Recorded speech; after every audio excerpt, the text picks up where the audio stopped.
Good morning. कैसे हैं आप सब?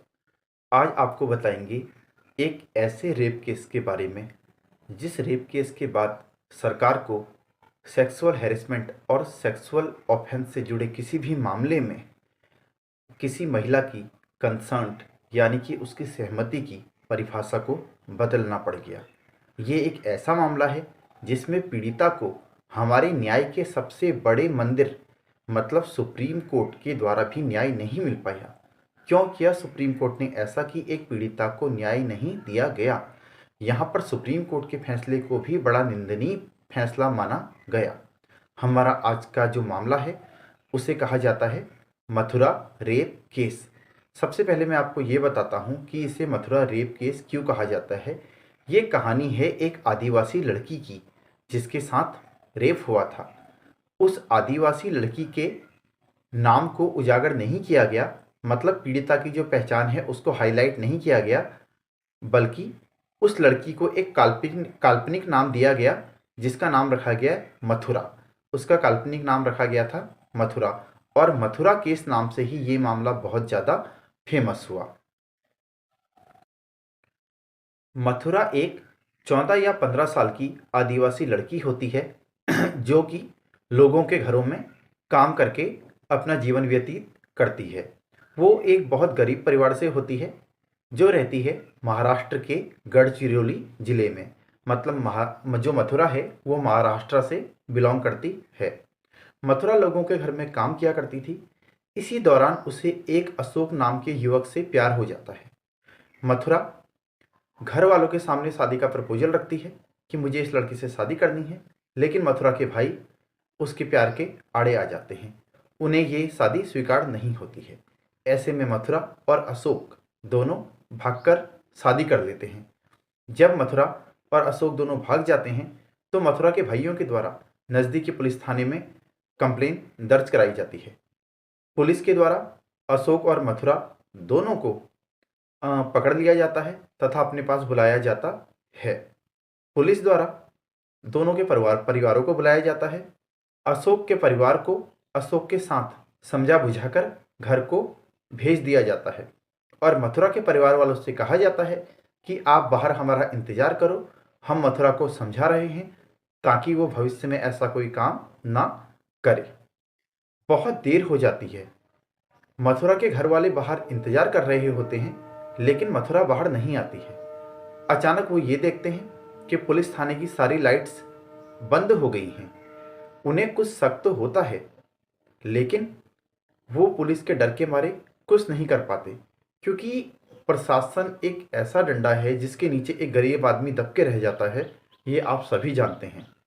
चाहे ज़माना कितने आगे चले गया है लेकिन समाज के कुछ वर्ग ऐसे हैं जो अभी भी पिछड़े हैं, जिन पर दबाव बनाया जाता है, जिनको डराया जाता है, धमकाया जाता है। कहीं ना कहीं ये अज्ञानता और मतलब आपको अपने प्रति जागरूक ना होना, ये छोटी छोटी चीज़ें वहाँ मैटर कर जाती हैं। जब बहुत ज़्यादा देर हो जाती है, मथुरा बाहर नहीं आती है, तो वहाँ गांव के लोगों की भीड़ इकट्ठा हो जाती है। जब मथुरा पुलिस थाने में होती है तो उस समय उसके साथ वहाँ केवल दो हवलदार मौजूद होते हैं जिनका नाम था तुकाराम और गणपत। तुकाराम और गणपत नाम के दो हवलदार वहाँ मथुरा के साथ मौजूद होते हैं। उन दोनों के द्वारा मथुरा को अंदर घसीट के ले जाया जाता है और सारी की सारी लाइट्स ऑफ कर दी जाती हैं, मतलब सारी लाइट्स वो बंद कर देते हैं। वहाँ गणपत के द्वारा, जो गणपत हवलदार था उसके द्वारा मथुरा के साथ रेप किया जाता है। उसके बाद तुकाराम के द्वारा मथुरा से रेप की कोशिश की जाती है, लेकिन बहुत ज़्यादा नशे में होने के कारण तुकाराम रेप को करने में असफल रहता है, लेकिन उसके द्वारा पूर्ण तरीके से रेप की कोशिश की जाती है। दोनों के दोनों हवलदार उस समय बहुत ज़्यादा नशे में होते हैं, तुकाराम भी और गणपत भी। जब लड़की बहुत देर तक बाहर नहीं आती है और वहाँ भीड़ इकट्ठी हो जाती है तो उसके बाद दोनों के दोनों लड़की को बाहर भेज देते हैं। दोनों के दोनों लड़की को बाहर भेज देते हैं और लड़की बाहर आके दोनों को अपनी आप बीती सुनाती है। जब वो दोनों को जब वो सबको अपनी आप बीती सुनाती है बाहर आके, मतलब सॉरी, जब लड़की बाहर आती है तो सारे गांव वालों को क्या करती है, अपनी आप बीती सुनाती है। और उस आप बीती को सुन के वहाँ के सभी लोग नज़दीकी पुलिस थाने में तुकाराम और गणपत हवलदार के खिलाफ एक एफआईआर दर्ज कराते हैं। एफआईआर दर्ज भी कर ली जाती है। उसके बाद ये मामला चलता है कोर्ट ऑफ सेशन में, मतलब महाराष्ट्र गढ़चिरौली जिले के कोर्ट ऑफ सेशन में ये ट्रायल चलता है। और कोर्ट ऑफ सेशन के द्वारा इसमें जजमेंट दिया जाता है।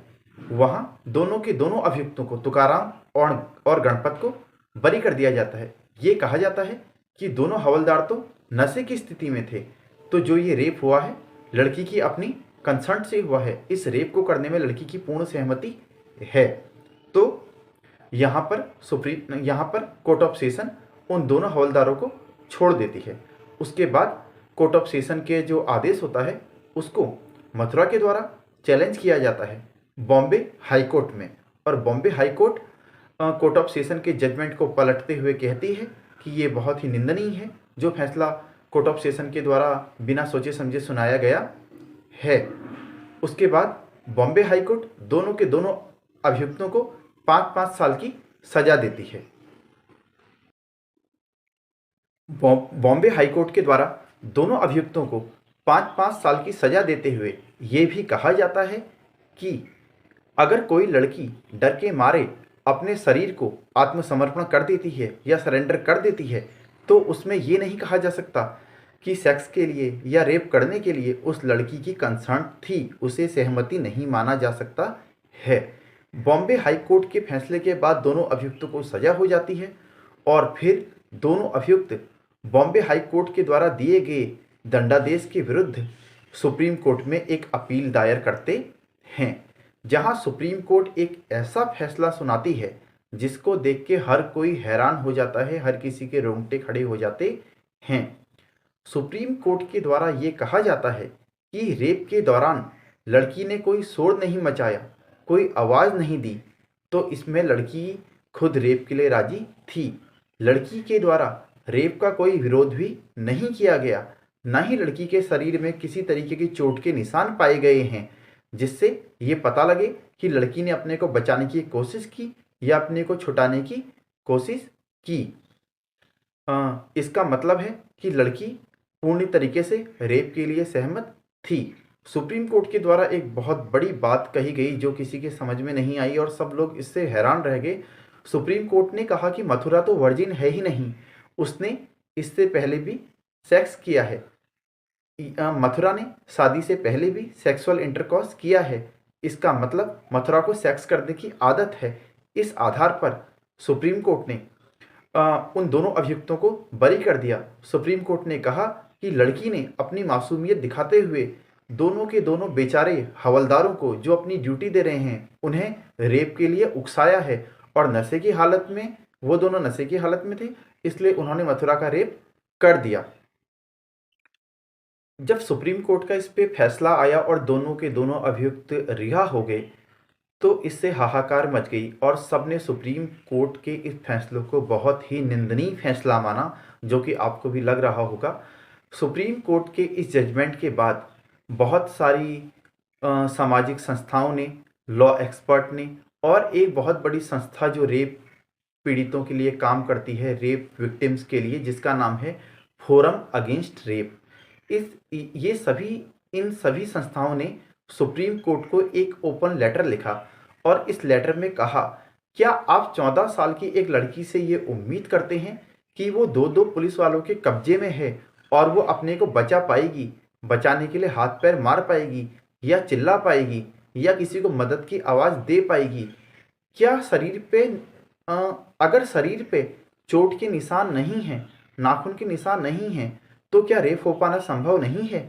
जब शरीर पे चोट हो या निशान हो, क्या आप तभी मानेंगे कि किसी के साथ रेप हुआ है? बहुत सारी संस्थाओं ने कोशिश की सुप्रीम कोर्ट में ये केस दोबारा ओपन हो जाए, लेकिन बार बार कोशिश करने पर भी सुप्रीम कोर्ट ने इस मामले की सुनवाई से इनकार कर दिया। सुप्रीम कोर्ट ने दोबारा अपने जजमेंट की ओर पलट कर भी नहीं देखा।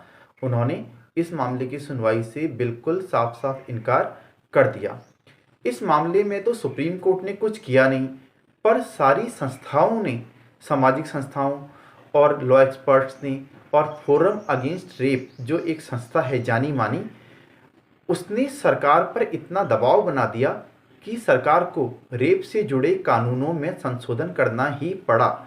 सबसे पहले सरकार ने इंडियन एविडेंस की धारा 114 में एक प्रोविज़न जोड़ा।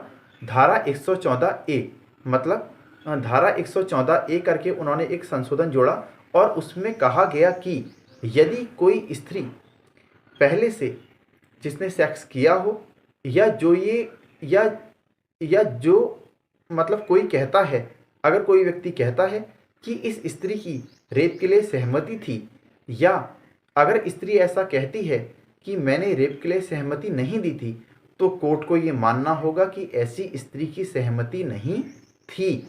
और किसी का पूर्व लैंगिक अनुभव, चाहे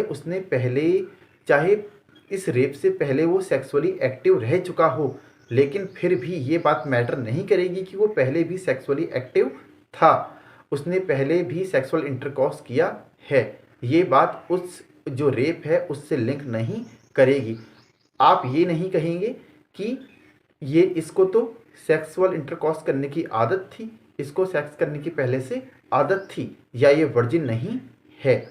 इस समय धारा 376 में 376 ए, 376 बी, सी और डी खंड जोड़े गए और जिनमें ये कहा गया यदि कोई भी डॉक्टर, पुलिस या कोई भी ऐसा व्यक्ति जो एक प्राधिकारी है और अपने प्राधिकार में किसी महिला के साथ रेप करता है, तो उसे कम से कम 10 साल की सज़ा दी जाएगी और जो आजीवन कारावास तक जा सकती है। तो मैं आपको ये बता दूं, इस केस का नाम मथुरा रेप केस जो रखा गया है, जैसा कि मैंने पहले भी बताया, मथुरा रेप केस, मथुरा एक इस लड़की को काल्पनिक नाम दिया गया ताकि पीड़िता की जो पहचान है वो उजागर ना की जा सके, क्योंकि ये बहुत ज़्यादा गलत है कि किसी का नाम हाईलाइट किया जाए। और इस केस को बोला जाता है Tukaram versus state of Maharashtra, या तो इसे मथुरा रेप केस के नाम से भी जानते हैं या इसे Tukaram versus state of Maharashtra के केस के नाम से भी जानते हैं। तो उम्मीद है कि आपको ये मामला समझ में आ गया होगा और अच्छा भी लगा होगा। सुप्रीम कोर्ट का क्या जजमेंट रहा था पहले वो आपने देख लिया होगा। अब हमारे लॉ में इतना चेंज आ चुका है कि मतलब महिलाओं को पूर्ण सुरक्षित रखा जा रहा है, उनके लिए बहुत सारे ऐसे प्रोविज़न और लॉज बन गए हैं कि मतलब उनकी पूर्णतः सुरक्षा उन्हें मिल रही है, लेकिन फिर भी कहीं ना कहीं हमारी महिलाएं आज भी सेफ नहीं हैं। तो आपसे मिलेंगे इसी तरीके से एक अगले वीडियो में एक अगले ऐतिहासिक फैसले के साथ। तब तक के लिए नमस्कार।